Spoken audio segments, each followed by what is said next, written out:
string. And it goes well beyond food and toiletries. 7 companies control ownership of 182 beauty brands. Just 6 companies, including luxury conglomerates like LVMH and Kering, own more than 40 competing fashion and luxury labels. In the cereal aisle, 85% of sales come from just 4 companies. The diversity you see on the shelf is a carefully constructed illusion. But here's where the story gets truly fascinating. It's not just that these brands share a parent company. In many cases, they share the exact same factory. This is the world of private label and white label manufacturing. A private label product is one where Company A manufactures a product for Company B, and Company B slaps its own brand on it. White label takes it a step further. A factory produces a generic product and sells it to multiple buyers simultaneously. You apply your branding, but so can your competitors. Same product, different box, different price. Costco's Kirkland signature brand is the perfect case study. Kirkland recently racked up $58 billion in yearly sales, making it one of the most successful brands in America. But Kirkland doesn't actually make anything. Those bags of Kirkland coffee, flip them over and you'll see the text, "Custom roasted by Starbucks," right there on the label. Kirkland. Diapers are manufactured by Kimberly-Clark, the same company behind Huggies. And those Kirkland batteries that consistently rank among the best on the market, they're made by Duracell. Craig Jelinek, the president and CEO of Costco, confirmed that himself in an interview with WATU-SB TV. Costco's philosophy is almost absurdly bold. If you have what they consider the premium product on the market, they'll ask you to manufacture the Kirkland version, with the catch that it has to be at least 1% better than your own product. The price difference?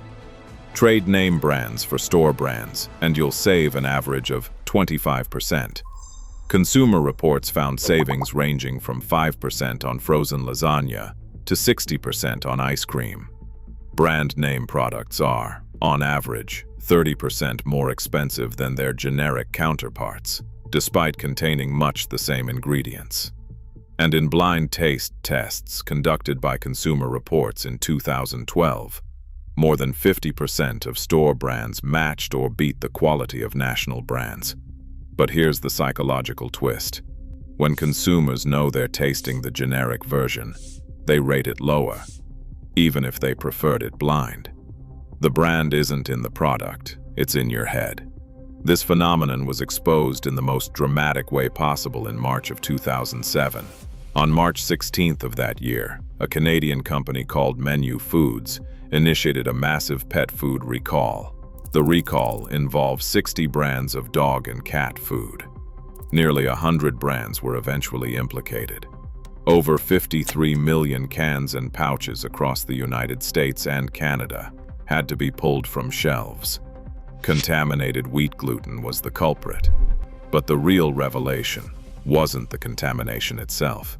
It was the fact that one single manufacturer had been quietly producing pet food for nearly 100 supposedly different competing brands. Consumers who thought they were choosing between distinct companies were actually buying the same product from the same factory line. Now, nowhere is the illusion of choice more profitable or more audacious than in the eyewear industry. The story begins in 1961 in a small workshop in Agordo, Italy, where a man named Leonardo Del Vecchio founded a modest sunglasses company called Luxottica. Over the next 4 decades, Del Vecchio assembled one of the most quietly dominant empire in consumer history through aggressive vertical integration. Luxottica acquired Vogue Eyewear in 1990, Persol and LensCrafters in 1995, Ray-Ban from Bausch & Lomb in 1999, Sunglass Hut in 2001. Oakley had tried to dispute their pricing arrangement with Luxottica, leveraging their brand power to negotiate better terms. Luxottica's response was swift and ruthless. They dropped Oakley from all their retail stores. Oakley's stock price cratered, and in November 2007, Luxottica acquired Oakley for $2.1 billion. The company that tried to stand up to the giant became the giant's property. Today, EssilorLuxottica formed through a $24 billion merger in 2018 that received approval from the FTC despite antitrust concerns, controls nearly 80% of global eyewear production. They own Ray-Ban, Persil, Oliver Peoples, and Oakley outright, while also manufacturing licensed frames for Chanel, Prada, Armani, Burberry, Versace, Dolce & Gabbana, and Michael Kors. They own over 3,000 Sunglass Hut locations, over 1,400 Autica's Carol stores, and nearly 1,100 LensCrafters outlets. They make the glasses, they set the prices, they own the stores that sell them. The result? The average eyeglass frame retails for around $230. Production cost? As low as $4 to $15. That's a markup exceeding 1,000%. E. Dean Butler, the founder of LensCrafters, said it plainly to the Los Angeles Times in 2019. You can get amazingly good frames with a Warby Parker level of quality for $4 to $8. For $15, you can get designer quality. When told some glasses cost $800 in America, Butler responded, "I know, it's ridiculous. It's a complete rip-off." Ray-Ban aviators cost $79 in 2000. By 2009, they were $130. Today, they start at $170. Same glasses, same factory, just a bigger number on the tag. And this consolidation is accelerating. In December 2025, Mars completed its acquisition of Kellanova, broadening its already massive brand portfolio. That same year, Kimberly-Clark announced a $48.7 billion acquisition of Kenvue, the consumer health spin-off from Johnson & Johnson, aiming to create a global health and wellness leader. Global consumer markets. M&A values rose 41% in 2025, driven by 12 mega deals valued over $5 billion each. Even the brands trying to look independent aren't safe. A combined 54% of Americans believe Annie's Homegrown, the brand that markets itself as nourishing food good for the planet, is owned by either Organic Valley or Nature's Path. It's actually owned by General Mills. Only 27% of people got that right.